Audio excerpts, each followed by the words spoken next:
Estamos en la serie que se llama De Gracia en Gracia. Diga conmigo otra vez, gracia en gracia. Me gusta mucho el cerdo, de verdad que me fascinó. No sé por qué rayos. Ya los que vinieron a la primera predicación comprendieron qué tiene que ver el cerdo con esto.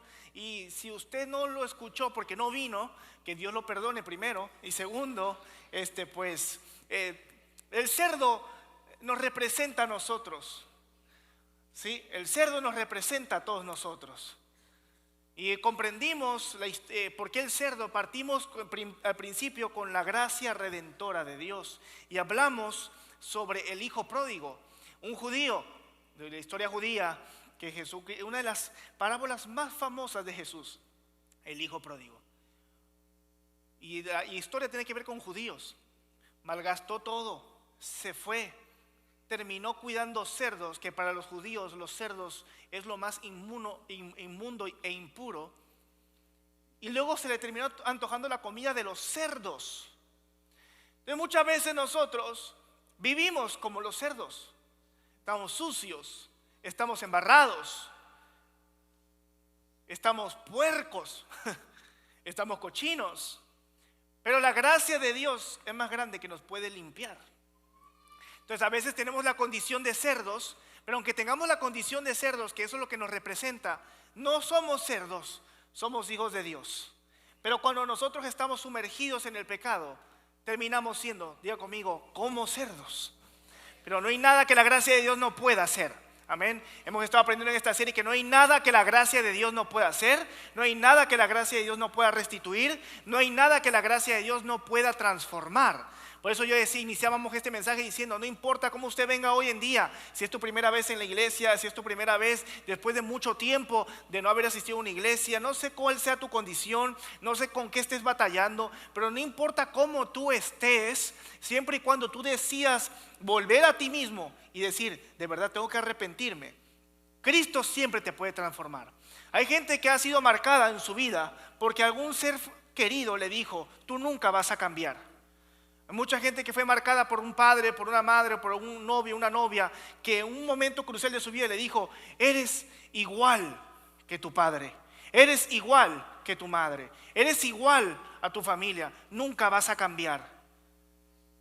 Estás perdido, nunca vas a cambiar, nunca hay una luz de esperanza, nunca van a tener una transformación. Pero yo te vengo a decir hoy lo que hemos venido predicando durante esta serie: no importa lo que la gente nos diga, tú sí puedes cambiar, pero por la gracia de Jesús. Tú sí puedes prosperar por la gracia de Jesús. Tú sí puedes salir adelante, pero por la gracia de Jesús. Solos no podemos. Así que deja de culparte. A veces uno mismo se mira al espejo y dice: yo no puedo cambiar, pero por la gracia de Dios sí podemos cambiar.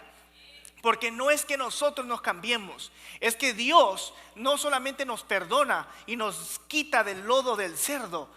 No solamente hace eso, sino nos baña, nos pone un anillo de hijos y nos cambia la ropa y nos prepara un banquete y nos prepara un futuro mejor. Pero eso solamente sucede para los que creen en Él y para los que están dispuestos a arrepentirse y seguir los caminos de Dios. Así que muchos de ustedes están iniciando un proceso de transformación en sus vidas, o ya lo iniciaron. Pero hermano, cada vez que nosotros buscamos a Cristo, nunca se nos olvide que su gracia nos va a transformar y su gracia nos va a renovar todo el tiempo. La semana pasada hablamos de viviendo la gracia. ¿Cuántos estuvieron la semana pasada? En la predicación de la semana pasada. Y hablamos sobre el aguijón que Pablo tenía. Y algunos dicen: yo pastor, pero yo tengo un agujón de marido. No, no un aguijoncito, yo tengo un agujón, ¿sí? Yo tengo una estaca completa prácticamente. Entonces todos tenemos problemas en la vida. Y cuando vamos a una iglesia, usualmente se nos predica que cuando una persona vive bajo la gracia de Dios, vive con cielos abiertos solamente. Pareciera que cuando alguien dice es que tú tienes la gracia de Dios, es porque eres guapo o guapa, o porque todo lo que tú haces te va bien. Y tú caminas y te va bien. Y cuando nosotros no nos va bien, pensamos entonces que no tenemos la gracia de Dios, o que lo que estamos haciendo no viene de parte de Dios. ¿Cuántos han sentido así? Que están en un momento en su vida, que están haciendo algo, que saben que Dios se los puso en el corazón, pero pareciera que les cierran la puerta una y otra vez. Vas por un trabajo y te lo cierran, aplicas a otro y te lo cierran. Buscas este abogado y no se puede. Buscas el otro abogado y no se puede. Buscas este negocio y no se puede. Y uno parece que dice, Señor, te estoy obedeciendo, Señor, pero pareciera que todo el tiempo se nos están cerrando las puertas. Pero como se nos ha enseñado o hemos pensado que la gracia de Dios es solamente caminar como un maniquí y que todo se te vaya a abrir. O sea, ustedes llegaron a ver la película esta no se me olvidó cómo se dice, se llama en inglés, pero es la de donde el tipo es como Noé, que todopoderoso, ¿verdad? Exacto, todopoderoso, y el tipo se vuelve como Dios, sabe Morgan Freeman, y uno está en el tráfico, le hace hacia el tráfico y lo abre. ¿Sí lo vieron? No sé cuántos vieron esa película, todopoderoso. Y a veces pensamos que vivir en gracia es así, como ese tipo, tú estás en el tráfico, le haces así y todo el mundo se abre. Rellenas tu taza de café sin tener que pagar el doble. O sea, me explico, pensamos que es así, pero Pablo nos enseña y dice, se me ha dado un aguijón. Y dice, se me ha dado un problema, se me ha dado una enfermedad. Y se me ha dado, dice él, no dice, se me puso, sino dice, se me ha dado como si fuera un don. Porque, hermanos, cuando nosotros tenemos problemas, lo que pareciera para nosotros un problema puede ser una bendición para catapultarnos a una victoria. Hay veces que uno está pidiendo al Señor. Pablo decía, le he pedido al Señor toda mi vida que me quite este aguijón, pero el Señor no me lo ha quitado. Pero ¿qué significa esto? Que el aguijón de Pablo lo mantenía humilde y lo mantenía cerca de Dios. Hay problemas que nosotros pasamos que lo que hacen es mantenernos más cerca de Dios. Hay caminos en los que nosotros vamos a ir y vamos a caminar hacia ellos y pareciera que hay obstáculos, todo se cierra y podremos pensar, no es de Dios porque todo se está cerrando, me voy a dar la vuelta y voy a buscar otra cosa. Pero hermano, los que tienen fe comprenden que cuando algo es de Dios y tú obedeces a Dios, van a suceder dos cosas: o te va a ir bien y el camino va a estar completamente hecho, porque eso sí pasa también, o vas a ir a un lugar donde pareciera que Dios te está diciendo que no vayas o que no es de Dios. Pusimos el ejemplo de Saúl. Saúl lo nombran rey, y cuando a ti te nombran rey, ¿qué es lo que uno va a pensar? Wow, me van a atender, me van a dar uvas mientras que me soplan ahí con unas, ¿verdad? Con unos abanicos ahí, y yo como uva y uno va a ser rey. Pero ¿qué pasa? Lo nombran rey por Dios y en el capítulo siguiente tienen una guerra. Y él, como ella es rey, es el que tiene que dirigir a Israel en la guerra. ¿Y qué puedes decir tú? Pues me chavé. ¿Será que Dios realmente me quería como rey? Porque hay gente que piensa, pero si Dios me hubiera puesto como rey, no hubiera venido guerra. Eso quiere decir que Dios me quiere sacar del reinado. Hermano, ¿se dan cuenta cómo empieza a pensar el humano? Pero no, los problemas confirman nuestras bendiciones. Los problemas confirman nuestro llamado. Si Dios te dijo algo y tú lo estás obedeciendo y en el camino tú encuentras oposición, alégrate, alégrate, porque entonces sí viene de Dios. Porque el enemigo va a hacer todo lo posible para que tú no alcances el propósito que Dios tiene para tu vida. Pero no le dejes al enemigo ganar. Hoy yo te estoy diciendo y le vengo a predicar a alguien: sigue esforzándote, sigue creyendo, no tires la toalla, no cierres la puerta. Si el enemigo te está poniendo mucha oposición, es porque estás en el camino correcto para una mayor bendición todavía. Lo que hoy te está costando, mañana lo vas a testificar. Lo que hoy estás llorando, mañana lo vas a reír. Pero tienes que aprender a ser valiente y a tener fe, porque la gente que no tiene fe, cuando ven un problema dicen no es de Dios y me voy para el otro lado. Pero los que tenemos fe sabemos que si Dios me dijo que yo lo hiciera y encuentro problemas, yo me permanezco aquí, porque ahí es donde para pocos es el reino de los cielos. Solamente para los valientes, dice Pablo, es el ¿qué? El reino de los cielos. Y conlleva valentía, conlleva coraje mantenerse parado y que te estén cerrando puertas en la cara. Conlleva coraje, conlleva valentía, pero para los valientes es el reino de los cielos, para seguir avanzando, paso firme, más paso firme y otro paso firme. No sé cuántos de aquí pueden decir: pastor, yo no voy a renunciar, pastor, yo no voy a tirar la toalla. No sé cuántos de aquí pueden decir: yo creo que estoy en el camino correcto para alcanzar la bendición de Dios para mi vida. Amén. La gracia transforma. Y eso es lo que te voy a hablar hoy. Este es el penúltimo tema de esta serie. Y anótalo allí en tu libreta. La gracia que transforma. La gracia que transforma. Diga conmigo: la gracia transforma. Díselo a tu vecino. La gracia transforma.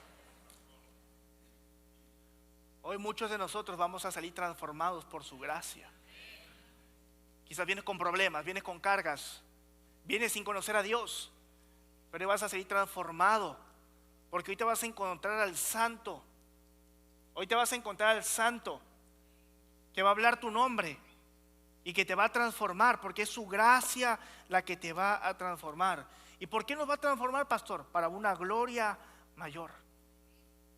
Hoy vamos a estar hablando de uno de los personajes que me llama mucho la atención, que para mí es muy importante y en la Biblia y en la teología. Y estaremos hablando de un hombre que escribió la mayor parte de los libros del Nuevo Testamento.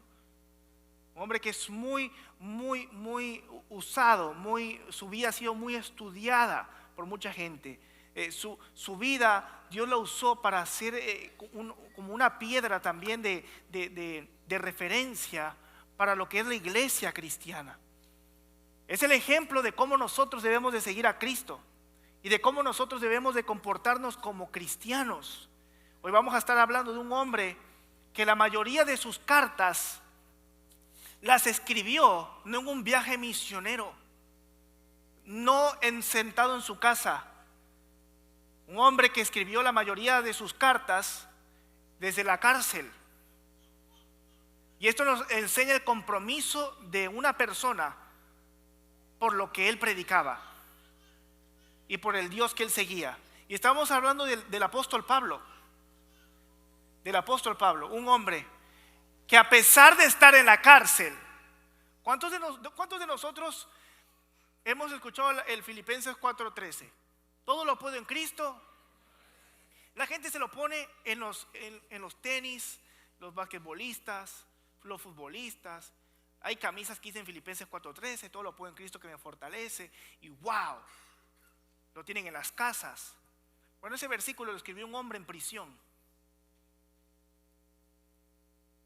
Usamos todo lo puedo en Cristo que me fortalece para hacer hasta cosas que no.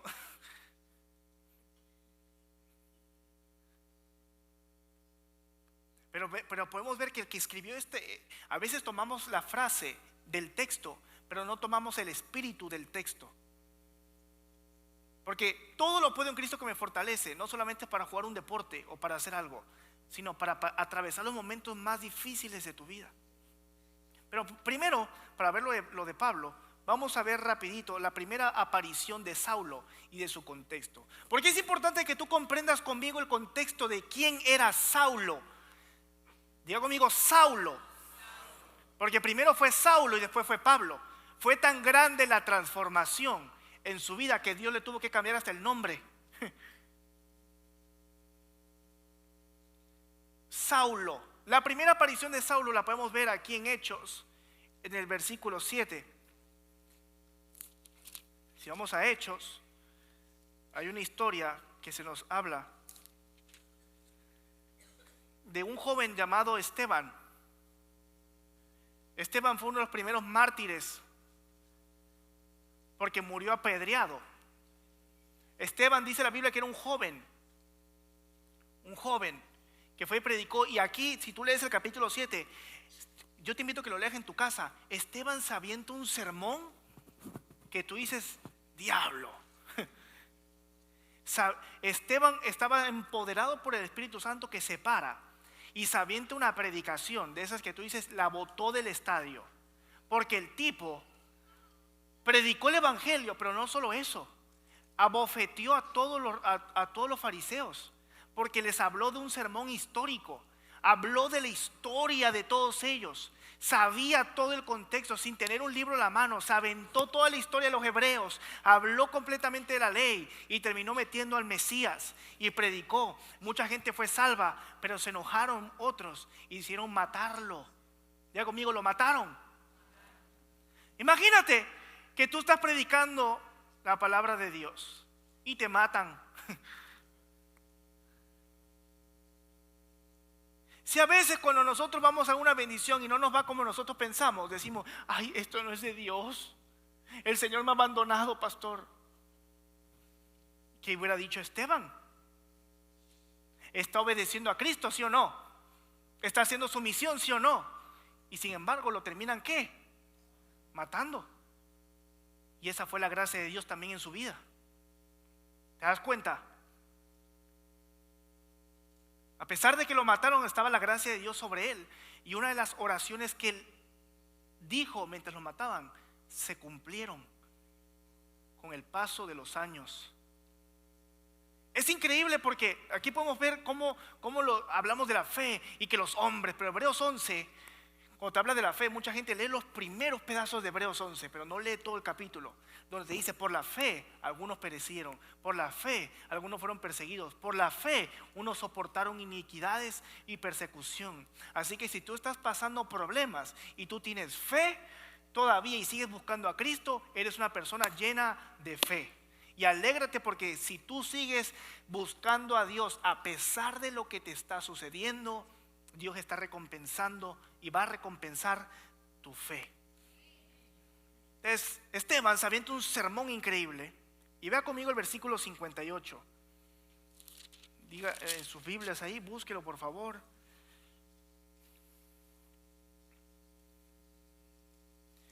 Lee conmigo desde el 54. Oyendo estas cosas se enfurecían en sus corazones y crujían los dientes contra él. Pero Esteban, lleno del Espíritu Santo, puesto los ojos ¿en dónde? En el cielo. ¿Vio la qué? Y a Jesús que estaba sentado a la diestra de Dios, como Jesús lo prometió. Y dijo: he aquí, veo los cielos abiertos y al Hijo del Hombre que está a la diestra de Dios. Entonces ellos, dando grandes voces, se taparon los oídos y arremetieron contra él. Presta la atención al 58.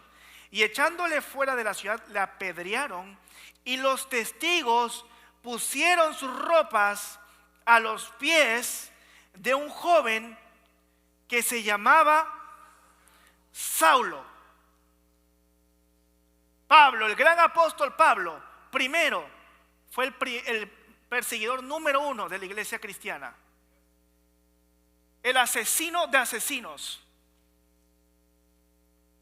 Para que le hayan puesto las ropas a los pies de un joven llamado Saulo, ¿qué quiere decir esto? Que él fue el que ¿qué? El que lo ordenó, el que puso la pullita allí. Ahorita te voy a explicar por qué. Porque esto es importante, porque Pablo era un helenista y también Esteban era un helenista. Y te voy a explicar qué significa eso un poquito más adelante.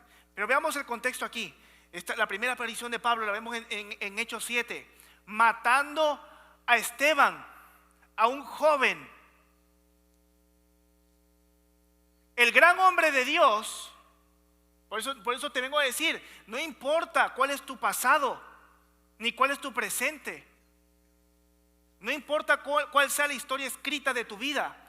Si no fuiste el hijo correcto, no importa si no fuiste el marido correcto o la persona correcta. Pero cuando Dios se topa contigo, su gracia te puede cambiar completamente la historia de tu vida. Entonces es la primera aparición de Pablo. Pablo, de hecho, cuando tú lees la Biblia dice Pablo de Tarso. ¿Lo han escuchado? ¿Lo han leído? Pablo o Saulo de Tarso. Tarso era una ciudad que estaba en Asia Menor, cerca del borde de lo que es Siria. Y en ese tiempo también, o Siria, ¿verdad? Hoy sería entre el borde. Haz de cuenta que Tarso estaba hoy en día, si ponemos a Turquía y a Siria, Tarso estaba en medio de esos dos. Hoy en día sería Turquía y de Siria, ¿sí? Pero Tarso, porque era famosa la ciudad de Tarso. Tarso era una ciudad famosa en esa época por su universidad. Habían 3 universidades en el antiguo mundo, muy importantes. La de Tarso, la de Atenas en Grecia, y la tercera la de Alejandría en Egipto. Tú estás hablando de un hombre estudiado, un hombre fino, un joven dedicado a algo. Hoy en día, si ponemos las universidades a lo que sería la representación, sería, por ejemplo, hablar de Yale, de Harvard y de Princeton. Hagan de cuenta que Pablo era de Harvard, por ejemplo. Solamente los mejores van para allá. Los que se esfuerzan van para allá. Entonces Pablo era de Tarso. La Biblia nos enseña en toda la historia de Pablo que Pablo era un judío, por obvias razones, pero Pablo tenía algo curioso, y es que tenía la ciudadanía romana, ¿sí? Porque su padre era judío también. ¿Y venían de dónde? De Tarso. Pero su padre lo concibieron a él, su padre vivió en Roma, y por el derecho de su padre, Pablo tuvo el acceso a la ciudadanía romana. Hasta Dios sabe por qué. Porque el hecho de que él tuviera la ciudadanía romana lo protegió para hacer grandes viajes misioneros y pudiera compartir la palabra de Dios. Porque cuando lo querían perseguir en ciertos momentos, él puede decir, pues yo también soy ciudadano romano. ¿Me explico? Entonces ahí Dios tenía todo orquestado, por así decirlo. Entonces si seguimos avanzando y usted lee Filipenses, vamos a Filipenses capítulo 3, nos enseña que Pablo era tan judío, diga conmigo tan judío, judío con U, judío,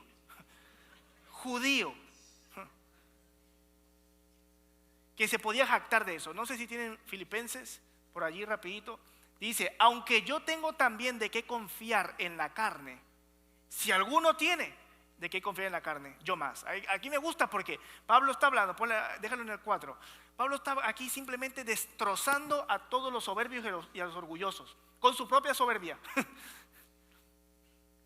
¿Cuántos van a veces a un grupo de amistad o a una iglesia y todo el mundo se pone ahí a jactarse? Es que yo estudié, yo de niño, yo fui a la escuelita bíblica, yo estudié en esta universidad teológica, yo esto, yo lo otro, es que yo llevo estudiando la Biblia desde hace mucho tiempo.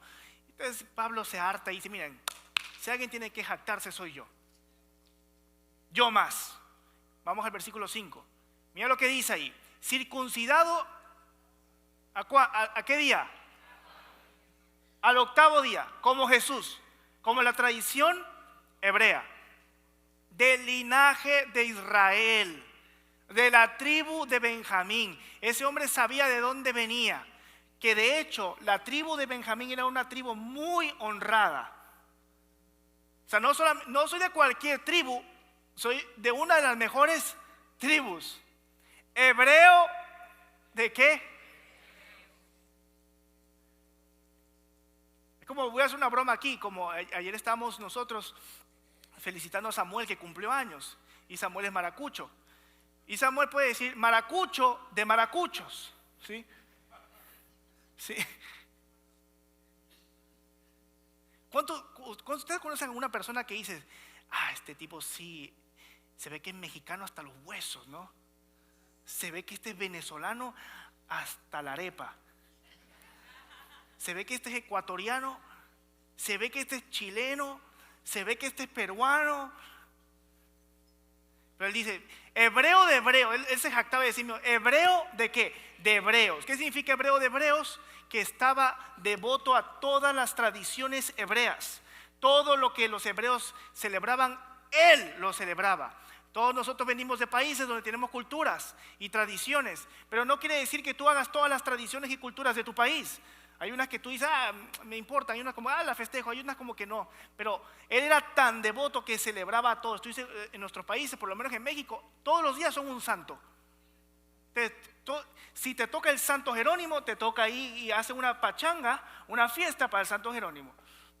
Aquí estamos viendo que uno no lo celebra, a menos que esté. Pero este hombre celebraba todo lo que tenía que ver con la ley judía.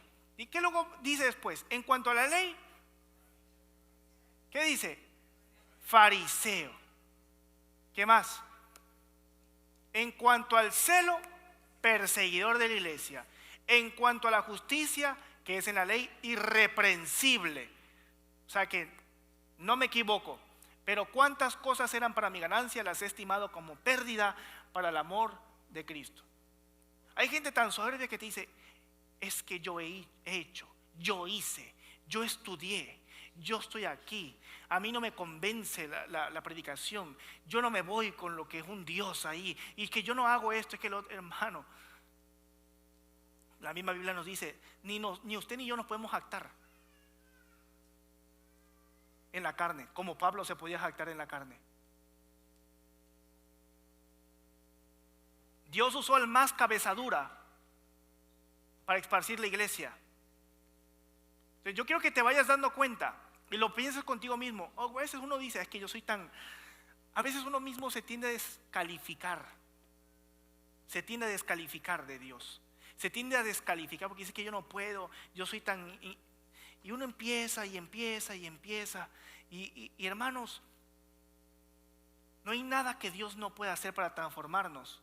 Porque estamos viendo un hombre que era perseguidor de la iglesia, se sabía la ley de pi a pa, celebraba todo. Es como cuando tú hablas con una persona que toda su vida y ha envejecido con una tradición. ¿Cómo le quitas una tradición a un hombre que por más de 70 años lo ha hecho? Imposible. Es imposible. Hay gente que dice, pero ¿cómo voy a cambiar yo estas mañas que tengo si he vivido con ellas más de 30 años? Es imposible. He ido a terapia, he ido a ayudas. Es imposible, pero la gracia de Dios y un encuentro con Dios te puede cambiar completamente. Mira lo que dice Hechos 22:3. Pablo se sigue jactando. Yo soy judío, nací en Tarso de Sicilia, pero fui educado en esta ciudad a los pies de Gamaliel. Diga conmigo Gamaliel. Esto no está en pantalla, esto está en sus Biblias para que ustedes lo busquen, ¿sí? Me enseñaron a obedecer estrictamente la ley de nuestros antepasados y he sido tan devoto a Dios como ustedes lo son hoy. Pablo estaba en Jerusalén porque fue a estudiar con el gran Gamaliel. En Jerusalén estaba este doctor de la ley, le llamaban la belleza de la ley, porque este hombre se sabía todo. Entonces Pablo fue discípulo de un hombre llamado Gamaliel, que era el top de los top. Y dice que Pablo de joven se pasó tiempo allí, años y años. ¿Y qué significa estudiar con Gamaliel o que estudiar con estos fariseos? Era pasar horas y horas y días memorizando, diga conmigo memorizando todo el Antiguo Testamento. Imagínate memorizarte el Génesis nada más. En el principio Dios creó los cielos y la tierra. Esos hombres se aprendieron todo, diga conmigo todo de memoria. Y eso era pasar tiempos de preguntas y respuestas, preguntas y respuestas, preguntas y respuestas para poder defender su ley. O sea, estamos hablando de un hombre preparado, un hombre capacitado, un hombre que no iba a tragarse cualquier cuento, un hombre que no se iba a tragar cualquier predicación, un hombre que no se iba a tragar cualquier motivación que hubiera allí de parte de Jesús, de la predica acerca de Jesús, un hombre que no se iba a tragar nada de eso. Era un hombre bien estudiado, que podía escuchar a alguien predicar y decir a sus propios fariseos y decirle, te estás equivocando aquí porque no fue así. Primero sucedió esto, primero sucedió lo otro. Esto era pasar, como te dije, años memorizando. Pero aquí hay algo curioso. Hay gente que dice que lo más probable es que Pablo se haya topado con Cristo durante el tiempo de Cristo en la tierra. La realidad es que la probabilidad es muy mínima, porque si no Pablo lo hubiera citado o lo hubiera comentado. Se nos dice que para el tiempo de Jesús, que Jesús estaba en Jerusalén predicando y en toda Judea, Pablo estaba de regreso en ¿cómo se dice? En Tarso. Se nos dice que Pablo primero fue a Jerusalén, aprendió todo esto, se va a Tarso, viene Jesús hace todo su ministerio, pero para el tiempo de Esteban, Pablo había regresado otra vez a Jerusalén. Pablo nunca se encontró a Jesucristo, pero supo de lo que estaba sucediendo con Jesucristo. Nunca se encontró con Jesucristo durante el ministerio, escúcheme bien, durante el ministerio de los 3 años que Jesús estuvo haciendo, ¿verdad?, los milagros y todo esto. Así que aquí se nos habla que para la época de Esteban se vende la predicación increíble y Pablo lo manda a matar casi, porque le entregan las ropas a Pablo. Pablo se dice que regresó a Jerusalén porque como él era un judío helenista. ¿Qué significa un judío helenista, pastor? Estamos hablando un poquito de historia aquí.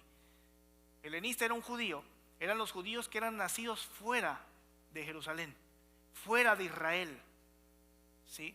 Era judío, tenías derecho a la ciudadanía, pero no te habías criado allí. Esteban también era un judío helenista. No nació ni se crió en Jerusalén ni en Israel. ¿Qué tiene que ver esto? Que como Esteban era helenista, Esteban no estaba predicando meramente solamente en Jerusalén.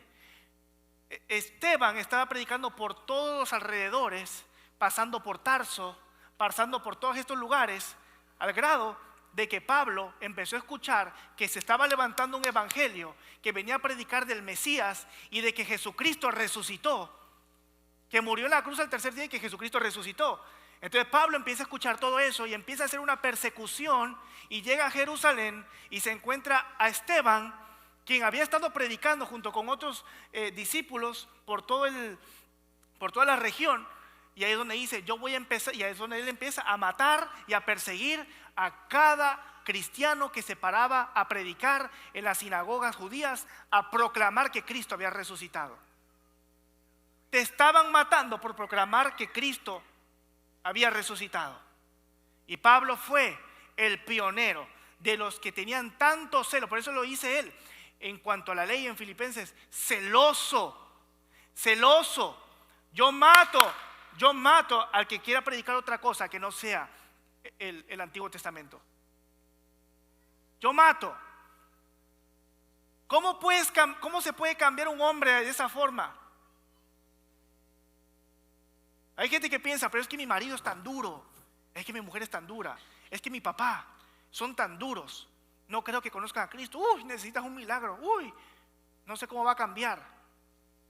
¿Cómo iba a cambiar Pablo si estaban matando a los predicadores?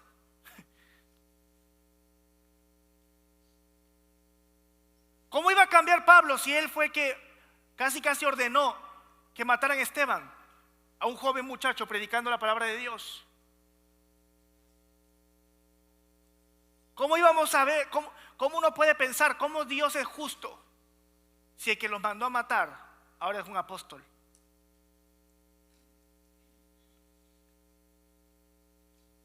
¿Saben cómo glorificaban a Dios esas familias? Imagínate escuchar, predicar al asesino de tus hijos. Imagínate escuchar predicar al asesino de tu padre, al asesino de tu madre, porque dice Pablo que él mataba, en la Biblia, que él mataba hasta las mujeres y las encarcelaba y todo. La gente se glorificaba en Dios cuando veían al hombre que mató a su propia familia proclamar al Señor, porque dijeron allí, eso es glorificar a Dios también. Imagínate sentarte a escuchar a la persona que partió a tu familia de la palabra de Dios y se regocijaban porque decían, Dios todo lo puede hacer. Dios todo lo puede hacer. A veces pensamos que vamos a cambiar a nuestra familia con ley. Estás mal, estás mal, estás mal, estás mal, estás mal. Pero lo que debemos de hacer es doblar las rodillas y pedirle al Señor que sea el que los transforme. Porque lo que cambia a la gente no somos nosotros, no es nuestra predicación, sino es su Espíritu Santo, hermano. Mira lo que dice Hechos 26. Ciertamente había creído mi deber de hacer muchas cosas contra el nombre de Jesús de Nazaret. Esto está hablando Pablo. Lo cual también hice en Jerusalén. Yo encerré en cárceles a muchos de los santos, habiendo recibido poderes de los principales sacerdotes, y cuando los mataron yo di mi voto, y muchas veces castigándolos en todas las sinagogas los forcé a blasfemar, y enfurecido sobremanera con ellos los perseguí hasta en las ciudades extranjeras. Este hombre los persiguió hasta en ciudades extranjeras para dejarles claro que el que mandaba ahí era Pablo. Pero sin embargo el evangelio nunca paró. Y aquí viene la historia hermosa. Ya con esto, si me apoyan con un piano al fondo, por favor. Vamos a Hechos capítulo 9 y vemos la gran transformación de este hombre. Yo quería que tú comprendieras simplemente un poquito de la historia y el background de este personaje, porque hoy lo admiramos, pero en ese tiempo la gente le tenía miedo. Todo el mundo huía de él. Y es interesante porque, como te dije, muchas veces nosotros venimos y estamos pensando, De hecho, no sé si tienes la foto del apóstol Pablo por allí. Yo mandé una foto. Tiene cara de malo, ¿verdad? Muchas veces nosotros venimos y pensamos, ¿cómo Dios me va a cambiar? ¿Cómo Dios puede hacer el cambio para mi papá? ¿Cómo Dios va a cambiar a mi esposa? ¿Cómo Dios va a cambiar a mi esposo? ¿Cómo Dios va a cambiar a mis hijos? ¿Cómo Dios va a hacer esto para...? Y buscamos, uno de los errores que más comete la gente en querer convertir a su casa para Cristo es en presionarlos y pensar que es con sus propias fuerzas. Los presionas, los regañas, los predicas, los condenas, cuando lo que debes de estar haciendo es doblar las rodillas y dejar que sea Dios el que se encargue del corazón.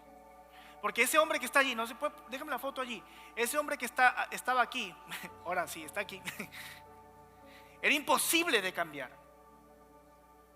¿Cómo cambias a un hombre con tanto prejuicio en la cabeza? ¿Cómo cambias a un hombre que se crió, diga conmigo, se crió y envejeció aprendiendo la ley y hablando en contra del Mesías? Fariseo de fariseos, pecador, porque mató a los cristianos. ¿Cómo Dios iba a cambiar a este hombre? Con un encuentro nada más.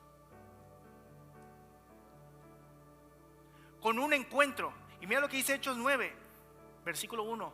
Y estamos hablando de Saulo. Dice, Saulo, respirando aún amenazas y muerte contra los discípulos del Señor. Date cuenta, respirando aún amenazas. Parece que lo disfrutaba el tipo. Vino al sumo sacerdote y le pidió cartas para las sinagogas de Damasco, a fin de que si hallase alguno de los hombres o mujeres en este camino, los trajese presos a Jerusalén. Él buscaba hacer todo legal. Dame permiso para matar y para encarcelar. Estaba persiguiendo a los cristianos y persiguiendo a los cristianos. Mas yendo por el camino, aconteció que al llegar cerca de Damasco, repentinamente le rodeó un resplandor de luz del cielo. No sé cuántos empiezan a ver ya la gloria de Dios y a sentirla. Y cayendo en tierra oyó una voz que le decía, Saulo, Saulo, ¿por qué me persigues? Lo leemos así con dulzura, ¿verdad? Saulo, Saulo. ¿Por qué? Pero eso no fue así, hermano. Eso seguro fue un estruendo. Saulo,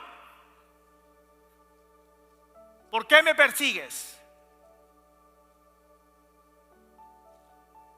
Y él dijo, ¿quién eres, Señor? Yo soy Jesús a quien tú persigues. Porque Jesús da la cara por todos sus hijos. Te están persiguiendo a ti, están persiguiendo al Rey de Reyes y Señor de Señores, porque eres un hijo de Dios. ¿Y qué te quiero decir con esto? Que pronto van a tener esa gente que te persigue un encuentro con Dios, ya sea para bien o para mal, pues le va a decir, ¿por qué me persigues? Porque lo que le has hecho a él, me lo has hecho a mí. Los que tienen hijos aquí, si pasa un extraño y le pega a tu hijo,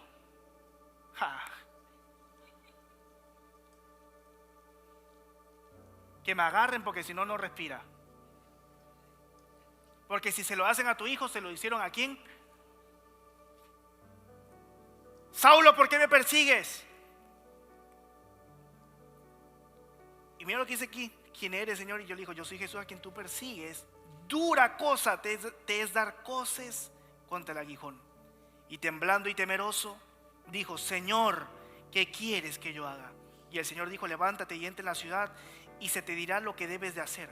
Y los hombres que iban con Saulo, esto es importante en la Biblia, porque no es un invento de Pablo, sino los hombres que iban con Saulo, que dice aquí, se pararon atónitos y oyendo a la verdad la voz, mas sin ver a nadie. Entonces Saulo se levantó de la tierra y abriendo los ojos no veía a nadie. Así que llevándole por la mano le metieron en Damasco, donde estuvo 3 días sin ver y no comió ni bebió. Saulo, Saulo. Lucas escribió Hechos y Lucas escribió el Evangelio de Lucas. Y Lucas usa esta expresión, por ejemplo, Marta, Marta, Jerusalén, Jerusalén, Saulo, Saulo, como una expresión de regaño, una llamada de atención. Saulo, Saulo. ¿Y sabes cómo era Jesús también? ¿Cómo podías darte cuenta de la maravilla y la preciosidad de las palabras de Cristo? Porque no solamente le dice, yo soy Jesús a quien tú persigues. Lo curioso aquí es que Pablo sí pudo ver a Cristo. Por eso es que es apóstol. Él dice, yo soy el último de los apóstoles. Porque apóstol solo es aquel que fue ordenado por Cristo. Él fue el último de los apóstoles. Pablo vio a Cristo, los demás no lo vieron. Lo escucharon pero no lo vieron. Y vieron todo lo demás, la luz, pero no vieron a la persona. Pero lo interesante es que Jesús le da una parábola. Le da una pequeña parábola a Pablo. La marca de Jesús. Algo que distinguía a Jesús de todos es que te enseñaba con historias. ¿Y qué le dice? Saulo, Saulo, yo soy Jesús a quien tú persigues. Duro te es dar cosas. Qué belleza de Jesús. Se aventó una parábola ahí. Duro te es dar cosas. ¿Contra el qué? Eso quiere decir que ya Jesús venía trabajando de alguna otra forma, incomodando el corazón de este hombre. No sé si pueden poner aquí unas imágenes de lo que es un aguijón. El aguijón era esta cosa así puntiaguda, tiene un filo una punta muy filosa, y se usaba para llevar a los bueyes. Cuando el buey no quería hacer caso, ellos jalaban la punta del aguijón y le pegaban en las patas de atrás hasta que el toro o el buey pues cooperaba. Entonces si se iba para allá y tú lo querías para acá, le apretabas eso y le picaba las patas de atrás y le dolía hasta que se hacía caso. Y le dice, Pablo, Saulo, duro te es dar cosas contra el aguijón. Te estoy mandando para acá, pero tú sigues. Qué parábola tan hermosa de Jesús en un momento para Pablo.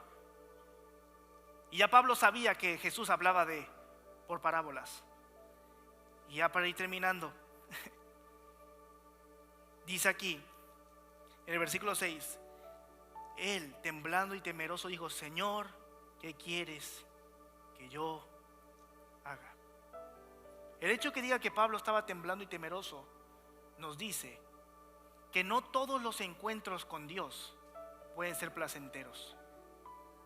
Hay encuentros con Dios que nos van a dejar temblando y temerosos. Porque llega un punto en que Dios se te presenta en tu vida y te dice, o te compones o te compones. O te transformas o te transformas. Uno de los testimonios de mi familia, mi papá fue el último en conocer a Cristo. Hoy en día son pastores. Y mi papá dice en su testimonio, porque mi papá tomó encuentro y todo, mi papá no cambiaba el hombre, literalmente. Y él dice, y la última vez que él llegó borracho a la casa, yo me acuerdo que llegó borracho, pero borracho, mi mamá no estaba, había un viaje de una iglesia y estábamos solamente nosotros tres, mis hermanos, mis dos hermanos y mi papá, los cuatro.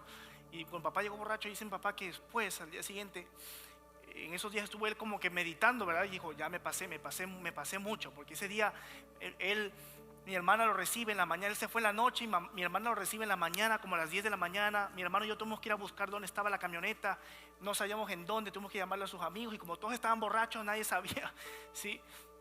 Dice mi papá que que él estaba sentado en la noche y estaba rebelde, dice que sintió la primera voz de Dios y que le dijo, si tú no cambias para ser el hombre que Gina merece, Gina es mi mamá, yo te voy a quitar la vida. Dice mi papá, pues no me queda de otra. Dice mi papá que lo que escuchó fue, si tú no cambias tu vida, te voy a matar. Y cambió su vida. Quizá fue temblando y temeroso, pero cambió su vida. Hoy en día es un hombre que predica la palabra de Dios, un hombre renovado, un hombre que admiro. Y nunca lo admiré, pero después de que aceptó a Cristo, aunque siempre estuvo para mí, pero cuando uno está pequeño y ve esas actitudes a veces en su padre, uno se enoja, agarra resentimiento y se molesta. Siempre lo amé, eso sí, nunca. Pero después de eso yo empecé a ver un hombre que yo dije, yo en mi vida, yo siempre pensé, nunca va a cambiar mi papá. Hasta le decíamos a mi mamá, sepárate, él no va a cambiar. Pero un encuentro con Dios, del hombre que yo pensé que nunca iba a cambiar y que nunca iba a llegar a admirar, hoy en día es una gran admiración para mí. Un hombre que ha cambiado, que ha transformado la vida de otros hombres, que Dios lo ha usado para eso. Porque cuando a veces uno está tan, yo no te espantes si un día Dios se te aparece y te deje temblando y temeroso y te diga, ¿por qué me persigues? ¿Por qué me persigues? ¿Por qué me persigues? ¿Por qué me persigues? Dios va a hacer algo en tu vida, hermano y hermana. Y hay cosas que pueden cambiar en tu vida de un día para otro. Eso quiero que tú lo sepas. Hay cosas que pueden cambiar en tu vida de un día para otro. Hoy le estoy haciendo un llamado a las personas, sean cristianas o no cristianas, pero que necesiten un cambio radical en su vida. Conozcas a Dios o no conozcas a Dios. Esta prédica es un llamado para ti. Si tú necesitas un cambio radical en tu vida, si tú sabes que tienes que hacer un cambio gigante en tu vida, tienes que permitir que tu corazón escuche la voz de Dios.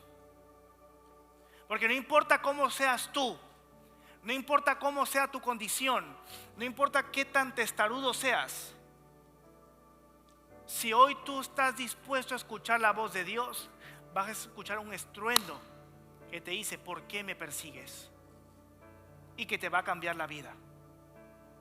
Hermano y hermana, nunca se nos olvida aquí a nosotros en el día de hoy que si nosotros desobedecemos a Dios, aunque pareciera que nos salimos con la de nosotros por muchos años, va a llegar un punto que el santo se te va a poner de frente y te va a decir, hasta aquí llegaste.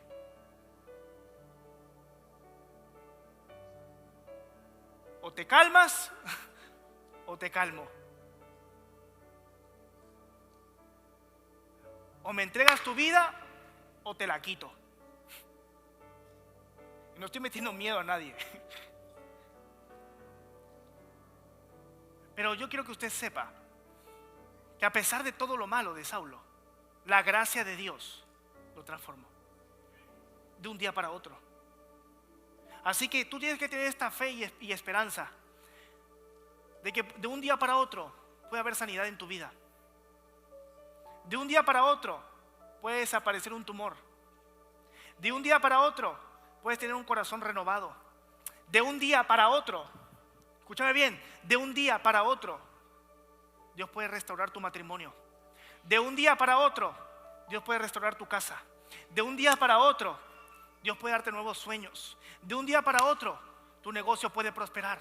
De un día para otro, porque aquellos que vivimos en la gracia de Dios, y aquí yo espero que tú te alegres conmigo, aquellos que vivimos bajo la gracia de Dios podemos experimentar bendiciones de un día para otro.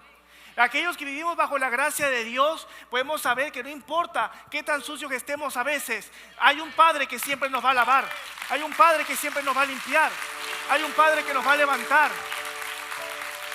No importa qué tan malo fuiste. Y te digo algo, no me importa qué tan malo tú hayas sido, qué tanto tú le hayas fallado a tu familia. No importa si fuiste la oveja negra. Cristo te puede salvar hoy. Cristo te quiere usar hoy. Y dice, pero ¿cómo me va a usar a mí? Porque te necesita. Porque Dios necesitó a un hombre como Pablo. Así como estuvo dispuesto a matar por defender su propia fe, necesitaba un hombre que tenía los pantalones dispuesto a morir por defender el evangelio de Cristo. Y por eso le dice, si tú sigues leyendo, le dice en Hechos 9, le dice a Ananías. Ananías es un discípulo que no era ni un 12 ni un apóstol, era un cristiano normal. Le dijo, Ananías, ve para allá y vas a atender a Saulo. Y Ananías le dice a Dios, pero ¿cómo lo voy a buscar yo si este es el que nos está matando? Ve, porque este hombre me es necesario para la obra. Yo voy, Señor. Tú eres necesario para la obra. Tú eres necesario para que este mundo empiece a cambiar. Tu voz es necesaria para alcanzar a más gente para Cristo. Tus talentos son necesarios. Por eso Dios te está llamando hoy, está teniendo un encuentro contigo y te está diciendo: hijo, hija, ven conmigo, que vamos a vivir una vida en transformación. Ven conmigo, que vamos a cambiar. Ven conmigo. Ya con esto cierro. Dice: ¿cómo podemos saber que Pablo fue convertido? Así de sencillo. ¿Cómo podemos saber que Pablo en el encuentro no fue algo emocional y después se fue y se arrepintió? Aparte de que lo dejó temblando. En la respuesta de Pablo, donde le dice: ¿quién eres, Señor? Primero, yo soy Jesús a quien tú persigues. Y luego él, temblando, le dice: ¿qué quieres que yo haga, Señor? Y esa es la respuesta de un hombre transformado. ¿Qué haré, Señor? ¿Qué quieres que yo haga? ¿Cuánta gente pasa a aceptar a Jesucristo en su corazón y pasan al frente y levanta la mano: Señor, yo acepté mi corazón a Cristo, y te vas y piensas que ya aceptaste a Cristo en tu corazón y que eres salvo? Hermano, no lo confundas. Los salvos de verdad dicen: ¿qué quieres que yo haga? Porque hay gente que viene a aceptar a Jesús en su corazón y no lo vuelves a ver en la iglesia. Y levantaron la mano. Pero si usted ha levantado la mano, usted no puede quedarse solamente siendo un espectador. Tiene que empezar a servir, a buscar al Señor, a compartir su evangelio. Porque dice: ¿qué haré, Señor? ¿Qué quieres que yo haga? Una de las marcas de una persona que acepta a Jesús en su corazón es la sumisión al Señor, la sumisión a Dios. Entonces el primer paso que tú tienes que hacer es decirle: Señor, ¿qué quieres que yo haga? ¿Qué quieres que yo haga, Señor? Y esa es la pregunta con la que tú debes salir hoy. Dile a Dios allá saliendo mientras baja al parking, mientras vas a tu carro. Dile al Señor: Señor, ¿qué quieres que yo haga? ¿Qué quieres que yo haga? Porque si no estamos haciendo lo que Dios quiere que hagamos, se nos va a aparecer el Santo de Israel allí, Jehová de los ejércitos. Se nos va a aparecer el Rey de reyes y Señor de señores. Y aquí podemos ver con esto simplemente la gracia que transforma. El hombre que menos pudo haber cambiado, Dios lo cambió. Imagínate que Dios traiga a los pies a la persona que te ha hecho la vida imposible y un día te toca escucharlo predicar. No vas a saber si vas a tener odio o alegría, pero vas a tener que regocijarte y decir: aquí se glorificó Dios también. Aquí se glorificó Dios. Toda persona que te ha hecho la vida imposible va a tener tarde o temprano un encuentro con Dios. Y Dios o lo va a transformar o le va a dar cuello. Pero pónganse de pie rapidito y oremos. Ya para terminar, déjame orar por ti rapidito.